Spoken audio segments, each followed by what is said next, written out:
Rumos e Desafios, Eleições 2020. Apoio Laboratório Célula Mater e Box Progresso.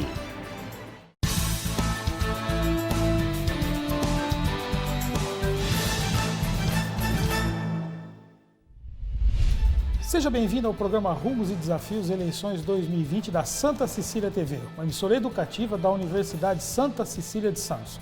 O convidado de hoje é Carlos Cafema, presidente da Câmara Municipal de Mongaguá. Seja bem-vindo, Carlos. Obrigado pelo convite, Marcelo. Beleza. Carlos, Mongaguá passou por um período muito difícil, né? Depois da eleição do professor Arthur, que estava no 5º mandato, né? E aí houve uma operação da Polícia Federal, o professor Arthur foi preso e começou todo um processo. Eu gostaria que você falasse a respeito desse momento especificamente lá de Mongaguá. Esse momento foi o pior momento para todos os moradores da nossa cidade, né? Foi a maior vergonha que nós passamos na nossa cidade. E até hoje, na verdade, quando a gente fala que nós somos moradores de Mongaguá, as pessoas relembram isso, né? Da onde o prefeito estava com 5 milhões, com 6 milhões de reais dentro de casa. A gente não esperava isso nunca, né? Que acontecesse isso nunca, porque da maneira que o professor Arthur agia como administrador lá, era fora da realidade, sabe? Não gostava de gastar muito em nada. E as obras eram mais de reforma, não tinha uma obra nova nesses últimos 6 anos que ele ficou lá. Não teve uma construção de uma escola nova, não teve nada, era mais reforma e pintura. Então assim, a gente imaginava, e sempre falando que não tinha dinheiro. Não, a prefeitura não tem dinheiro, a prefeitura não tem dinheiro. E depois quando ele foi preso, que o presidente da Câmara assumiu, o Rodrigo naquela época, né, o Rodrigo Casabranca assumiu a prefeitura, fizeram um levantamento, eu estava do lado do Rodrigo, tinha quase 90 milhões de reais em caixa. O dinheiro parado e a cidade tipo abandonada. Aí depois o Rodrigo Casabranca saiu e entrou o Márcio Cabeça. Eu gostaria que era o vice do professor Arthur. Eu gostaria que você falasse por que isso aconteceu. Então, na verdade, teve um processo de cassação na Câmara, né, que eu participei também. Da chapa? Da chapa. E isso envolvia o prefeito Márcio Cabeça. Sim, o prefeito e o vice-prefeito Márcio Cabeça, né? E foi votado, demorou, a sessão começou às 7 horas da noite, acabou 4 horas da manhã, foi uma longa extensão da sessão e foi cassado por 9 votos, né? Foi 9 contra 3, porque o Guilherme, que era filho do prefeito, não poderia votar. Então foram 9 votos a 3, foi cassado, foi feita a certidão, a Justiça Eleitoral aprovou a certidão, afastou tudo. Depois o Márcio entrou com um pedido de cancelamento, né, dessa certidão que foi feita na sessão, dizendo que ele não participava ativamente do governo, que ele não tinha mando no governo, e pediu para que cancelasse esses atos que foram feitos na sessão de cassação do prefeito Arthur e do Márcio.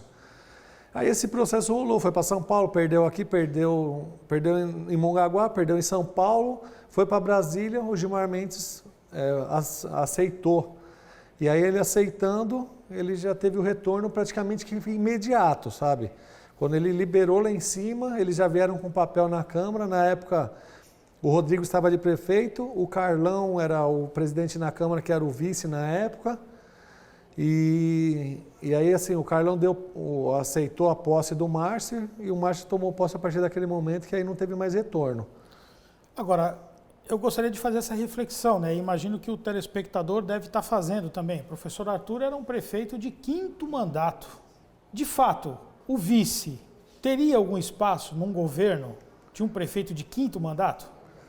Teria, porque o Márcio foi o único vice-prefeito que iria fazer a sucessão do Arthur. Nenhum antes dos 5 mandatos dele teve dos 3 anteriores, né? Porque o 4º Márcio já estava junto, os outros nenhum teve continuidade. O Márcio foi o único que teve a continuidade e seria o apontado para ele na próxima sucessão, que seria agora essa eleição de 2020. Entendi. Então, assim, ele tinha muito acesso a todas as informações, né? Ele é braço direito, o vice-prefeito naquela época, do Arthur. Entendi.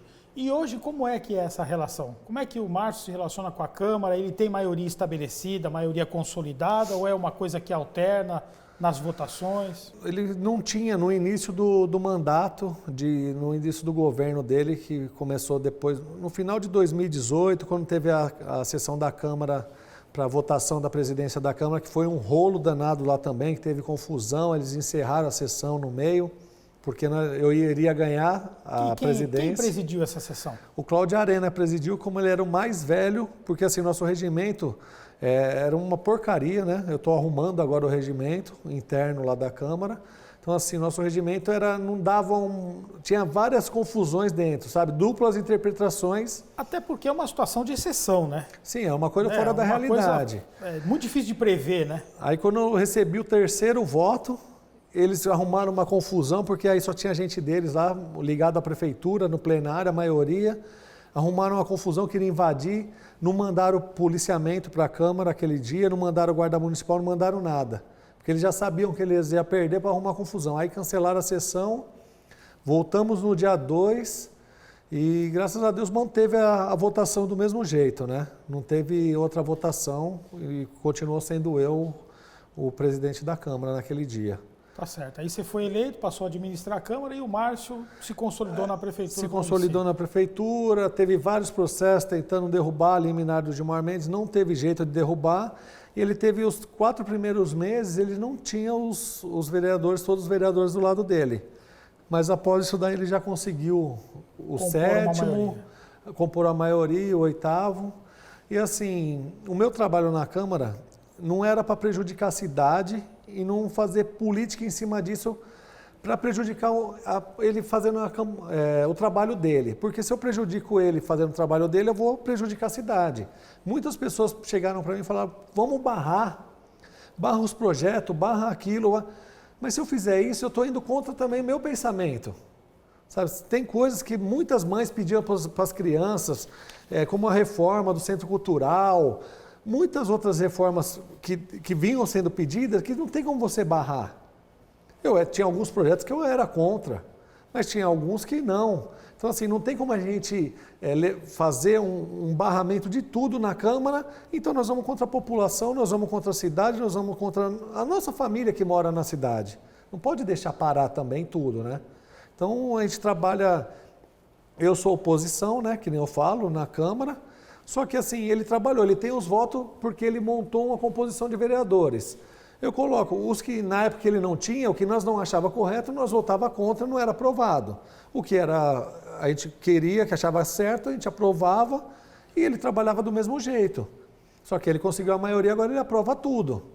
Tem umas coisas que saem fora da realidade, sabe? Umas lombadas lá, que agora foi um projeto de lei lá, acho que são 12 lombadas, aquela lombofaixa, certo. Cada uma saiu mais ou menos por R$41 mil. Nas outras cidades é 7 mil, 8 mil. Mas teve aprovação dos vereadores da base que compõem a base do prefeito.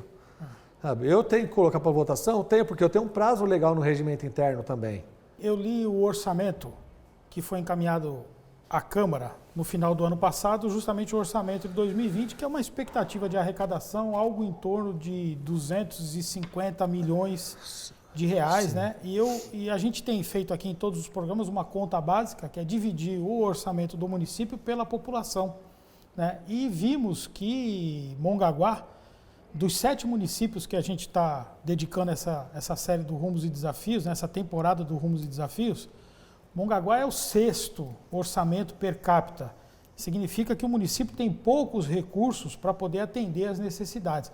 E depende muito dos repasses dos governos estaduais, do governo estadual e do governo federal. Vi também que o orçamento da Câmara gira em torno de 9,3 milhões de reais, né? Como é que faz para administrar um município, né, que não tem indústria, que depende essencialmente do comércio, né, das atividades turísticas? Não deve ser fácil, né? Não é fácil administrar e ainda mais porque não tem hoje na cidade um setor de planejamento que busque essas verbas estaduais e federais. Nós já perdemos diversas verbas, sabe? Que já deputados que passam pela cidade pedindo voto, fazendo campanha, que é apoiado pela cidade, se elege, quer mandar verba, e não tem um setor específico para buscar essa verba. São poucas verbas que a gente consegue intermediar e trazer, porque dá para trazer muito mais. Como nossa cidade não tem uma arrecadação tão alta, a cidade conseguiria trazer muito mais, com um planejamento adequado. E fica difícil, com esse orçamento, também fazer que a cidade ande perfeitamente. Dá para você manter a cidade, mas falar assim, vai andar perfeitamente, fica mais difícil, porque tem as porcentagens que você tem que gastar na saúde, na educação, né, em outros setores da prefeitura também. E assim, é sempre superior, nunca é abaixo, principalmente na saúde. E a saúde é a parte mais deficitária lá do nosso município, é a saúde, porque a gente pode gastar, acho que até de 16 a 17, a saúde está gastando 26% desse valor. E assim, o atendimento não está dos melhores, né? O pronto-socorro que foi inaugurado agora, depois de 1 ano e meio de uma reforma que começou com uma reforma inicial de 500 mil, depois aumentou para outra reforma de 500 mil de novo, com aditamentos, tudo. Foi inaugurado agora. Quem terminou a obra, na verdade não foi nem a empresa que estava contratada, foi a OS, que terminou a obra lá. A OS que está administrando. A OS que está administrando. E assim, o atendimento hoje chega na faixa de 3 horas, sabe? Depende do dia, 3 horas. Você está falando do pronto-socorro central ou do Agenor de Campos? Do pronto-socorro central. Da Agenor de Campos da UPA, ela estava fechada até alguns tempo atrás. Agora, não sei se voltar a UPA a funcionar normalmente que nem estava funcionando, porque tinha reservado só para o Covid, né? Para atendimento ao Covid. Quem tivesse com características, sintomas de Covid, tinha que ir para a Agenor de Campos, na UPA, isso. E quem não, aí agora separou, voltou a funcionar a UPA de novo, então acredito assim que o PS vai diminuir a quantidade de horas de atendimento, que o normal hoje em dia é de 1h30, 1h a 1h30, era o que tinha lá na UPA. Então vai diminuir essa quantidade e a gente espera que funcione, né? E funcione. Hoje nós não temos na cidade um ortopedista. Não temos na cidade, então tem que, se você quebra uma perna, um braço, tem que ir para outra cidade. Mongaguá tem maternidade? Mongaguá não tem maternidade pronta, mas não em funcionamento. Não está em funcionamento? Não está em funcionamento. Estava pronta na época que o Rodrigo sentou na cadeira lá, estava tudo preparado para abrir, porque a reforma foi feita na época da gestão do Arthur, né? Foi feita a reforma, estava tudo adequado para abrir. O governo do estado e ajudar com metade do valor, né? Que é o custo da maternidade lá para a cidade, gira em torno de 500 a 700 mil mensais. E o governo do estado ia fazer uma parceria que ia ajudar com metade. Então, assim, não ia ser só maternidade, ia ser maternidade e pequenas cirurgias. Então, assim, isso daí seria um grande benefício para o nosso município. Porque você quer fazer uma cirurgia de apêndice, você tem que ir para Itanhaém, você tem que ir para Praia Grande. Ou Santos. Ou Santos. Então, assim, fica muito pesado também para as outras regiões para atender a gente. É um sacrifício para atender a gente. Aí joga dentro do CROSS, do sistema do CROSS. Para sair uma vaga, a pessoa fica lá nos leitos lá da cidade, dias, meses para sair uma cirurgia. Que muitas vezes é emergente, né? Sim. Olha, é isso aí. Estamos aqui com o Carlos Cafema, presidente da Câmara Municipal de Mongaguá. A gente já volta rapidinho.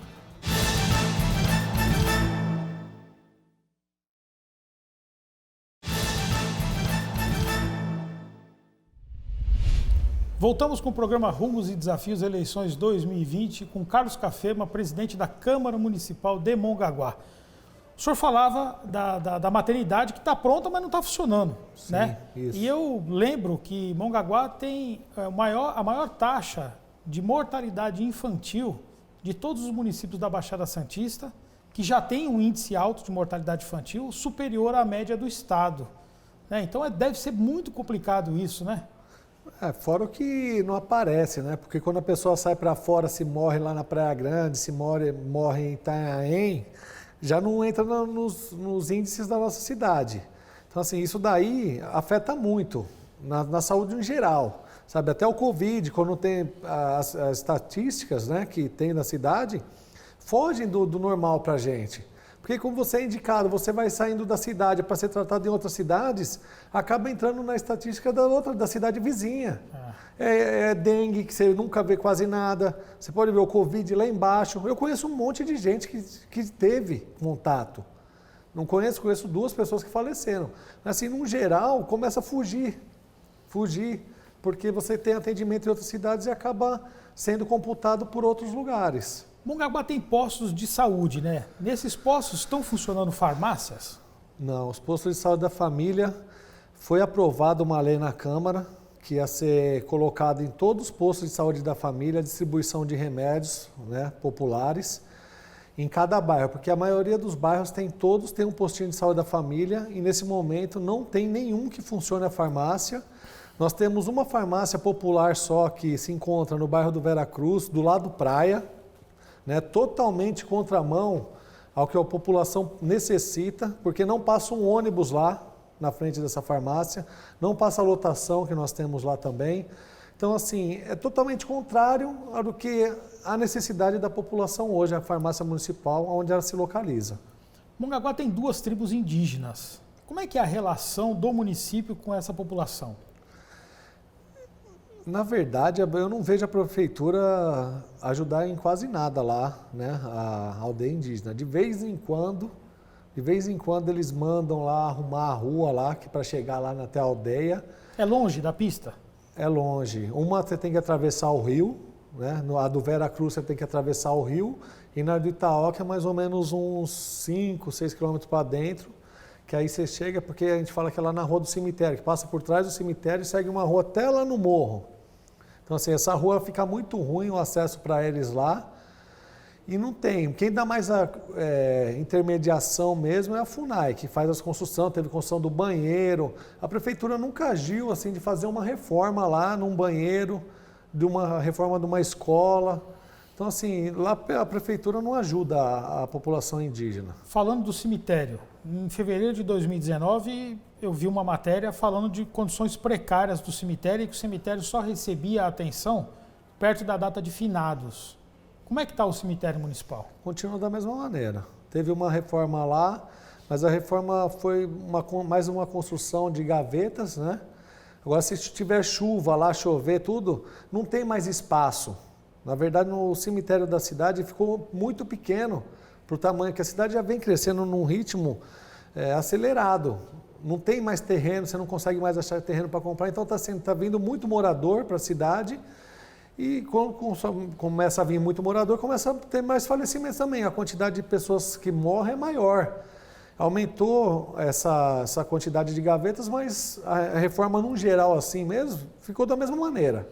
Ou se encontra da mesma maneira. Se for lá hoje, vai estar da mesma maneira. Agora, quando chegar finados, aí manda pintar tudo. Tem que rezar para não chover, porque se chover, você não consegue chegar, porque inunda tudo. Né, a rua de acesso, e lá dentro também, você vai entrar com a água quase acima do tornozelo. O sistema de transporte em Mongaguá, a gente sabe que essas cidades do litoral são divididas pela estrada, né? Então tem a parte da orla da praia e tem a parte do morro. O sistema de transporte é eficiente, é capilarizado, atende bem a população que precisa? Porque tem muita gente que não precisa de transporte público. Sim. Quem precisa é bem atendido? Não, na minha opinião, não é bem atendida. Nós não temos, né, linhas do lado praia. Quando chega perto do final do ano, começa a funcionar o trenzinho roxo, que eles chamam lá o trenzinho roxo, que pega lá do praia de fora a fora, de ponta a ponta da cidade. Mas é muito demorado, é de 1 em 1 hora, sabe? É fora do normal. Não tem transporte público do lado praia? Não passa, o ônibus não passa, a lotação não passa. Só chega no lado praia só como chega no balneário Veracruz, que passa debaixo do pontilhão, porque não tem outro caminho para ir para o centro, então tem que passar lá e vai para o lado praia. Só que assim, ali já é praticamente perto do centro de Mongaguá. Dali do Veracruz até a divisa com Itanhaém, todas as linhas são pela Monteiro Lobato e não passa nenhuma linha pelo lado praia. E os bairros também não são bem atendidos, sabe? A Vila Operária não é bem atendida, não desce o ônibus lá. O Jussara, o Amazonas, a Genor, uma parte do Jardim Leonor. Itaguaí só vai o ônibus de 1 em 1 hora. Itaguaí, que é depois da Genor de Campos. Então, assim, é muito precária a situação. Precisa ter um realinhamento dessas linhas, mas junto com o prefeito, com os donos das lotações e com o dono da aviação. Como é que a cidade se relaciona com o Centro de Progressão Penitenciária? O semiaberto? Na verdade, nós não temos muitos problemas lá, né? O último que eu acho que foi o mais falado assim, foi quando fugiu aqueles 200 lá, os detentos, né? E não teve muito problema na cidade, assim, de roubo por causa disso também, porque assim, a maioria que está lá é de fora, então eles saem de lá e vão embora para as cidades deles, né? Eles não ficam lá no município rodando. Os que ficaram, pegaram, mas pegou a maioria lá, mas não temos problemas lá, não. Não tem problema. O senhor falou, por exemplo, que o acesso ao cemitério, se chover, alaga, né? Então tem muito por fazer em termos de pavimentação? Lá é pavimentar, tem muito em fazer em sistema de drenagem, né? De micro e macro drenagem, né? Eles, na verdade, tinha que ter um projeto inicial, não fazer tudo no olhômetro, lá é tudo no olhômetro. O cara vai lá, acha que tem um buraco aqui, vai lá e quer fazer uma drenagem ali que não sai em lugar nenhum, não vai para lugar nenhum. Aí não vaza. Não tem vazão. Então, assim, eles fizeram uma drenagem lá na Avenida Monteiro Lobato, na Nossa Senhora de Fátima, com a aduela. Pegaram um canal, montaram uns 50 metros, 60 metros de aduela. Aqui a água vem para cá, mas aqui não sai em lugar nenhum. E a aduela está quase 1 metro para cima da avenida. Então, assim, não resolve nada. Tem que ser uma coisa séria, eu bato muito nisso, porque eu sou engenheiro civil, trabalho na área da construção civil. Eu falo para eles, tem que ter um projeto, tem que ter um topógrafo para ver, tem que fazer tudo certinho para depois você soltar uma licitação. Eles soltam a licitação sem ter um projeto básico. Então não funciona, a drenagem da cidade não funciona. Isso gera enchente, problemas de enchente quando chove, né? E ao mesmo tempo também afeta a balneabilidade das praias, né? Eu tive consultando a balneabilidade das praias, eu vi que algumas praias de Mongaguá, elas estão próprias para o banho, mas muitas outras não estão próprias para o banho. E isso é ruim para o turismo, porque automaticamente não aquece a economia, né? Sim. Nós temos também muito problema com a Sabesp, né? A Sabesp, ela tem os pontos de vistoria dela lá que vazam o esgoto a céu aberto. Passou uma lei pela Câmara Municipal que ia multar a Sabesp por esses pontos de vazamento e toda essa água que cai, que sai na rua, ela vai para o córrego que corre na Monteiro Lobato, que vai para o mar. Então, assim, a balneabilidade fica a zero mesmo. Não tem como você ter uma balneabilidade se está saindo esgoto a céu aberto. Dia de chuva, então, você passa na cidade, aqueles pontos PV que a gente chama, jorrando água, parecendo uma cachoeira. De dentro para fora. De dentro para fora, fora da realidade. Devia ser o contrário, né? Devia ser o contrário. Aí, a gente vai cobrar a Sabesp. Cobra a Sabesp, eles falam que a culpa é dos moradores que ligaram as águas da chuva das calhas no esgoto. Mas isso daí já saiu fora do normal, porque eles vêm vistoriar. E muitas casas que eles fizeram teste, não tem isso daí. O que eles fizeram o teste que tinha, eles pediram para desligar e multaram. Então, assim, foi calculado errado a tubulação quando fizeram a obra inicial, a prefeitura não fiscalizou, a Sabesp fez a obra de qualquer jeito, as ruas deixaram uns lixos, as nossas ruas da nossa cidade. Tá um caos o serviço da Sabesp na nossa cidade. O abastecimento de água é eficiente ou ainda falta água em Mongaguá? Ainda falta água, principalmente na temporada. Na temporada falta água todo ano, não tem um ano que não faltou. Eu moro lá há 30 anos. Então, o abastecimento de água ainda é falho. Sim. E o sistema de esgoto, saneamento básico é falho também? Também. Então, assim, a Sabesp, a gente tem muito problema com a Sabesp, a gente tem muito problema com a Electro, quanto à extensão de rede da Sabesp e da Electro. São os órgãos que não funcionam direito no nosso município. O município adquiriu uma escavadeira justamente para poder fazer e cavar esses canais, não é isso? Sim. Está sendo bem utilizada?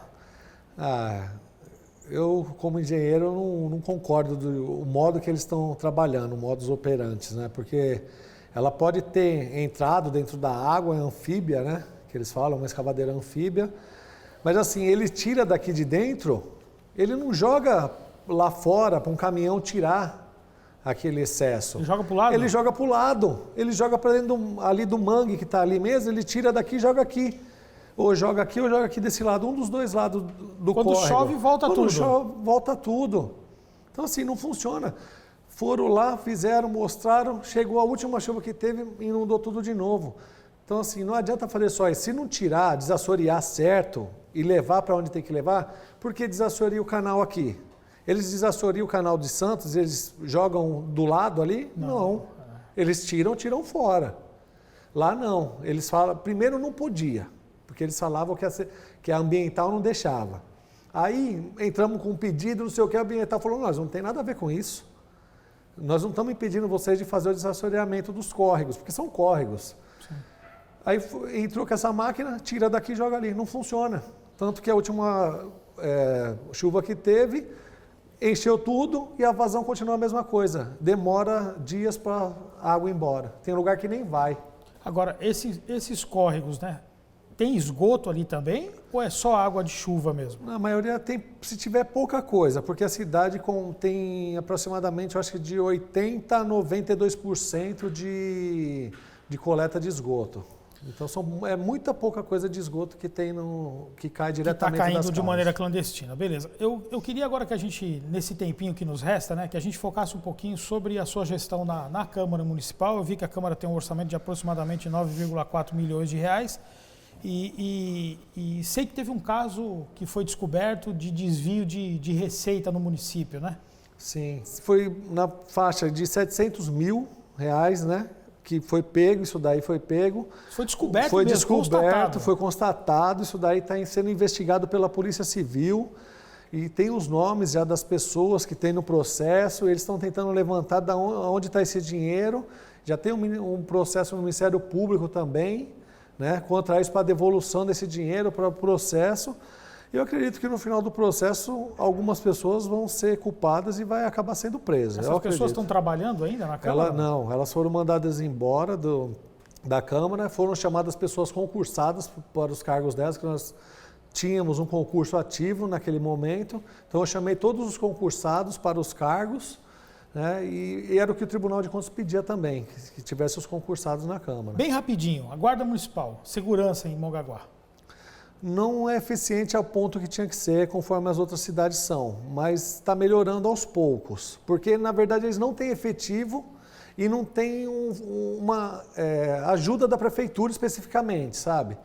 Vamos ter um monte de carro para circular na cidade, vamos dar curso. Não tecnologia, tem. Né? Filmagem, tecnologia, câmera, a gente tem poucas câmeras só nos principais acessos dos trevos. Na entrada e saída de Mongaguá nós não temos. Esse é um ponto que precisa ser melhorado, então. Muita coisa. Carlos, olha, eu agradeço profundamente sua presença aqui, entendeu? Por ter aceitado o nosso convite, ter vindo até aqui o estúdio da Santa Cecília TV e desejo boa sorte para você até o final do seu mandato, até o final do ano. Obrigado, Marcelo, pelo convite, pela essa oportunidade aí, né, que a gente sabe que uma cidade pequena é muito difícil de aparecer alguma emissora de TV e a gente tem uma oportunidade dessa, eu agradeço muito de coração. E com certeza vai ser muito divulgada na nossa cidade, a Santa Cecília TV, eu acompanho mesmo Esporte por Esporte, né, de noite, aí nas noites, então a cidade acompanha a Santa Cecília TV também. Muito obrigado pela oportunidade. Tá certo, olha, você viu Carlos Cafema, presidente da Câmara Municipal de Mongaguá, aqui no Rumos e Desafios. Continue na programação da Santa Cecília TV e tenha também informações de qualidade no Santa Portal.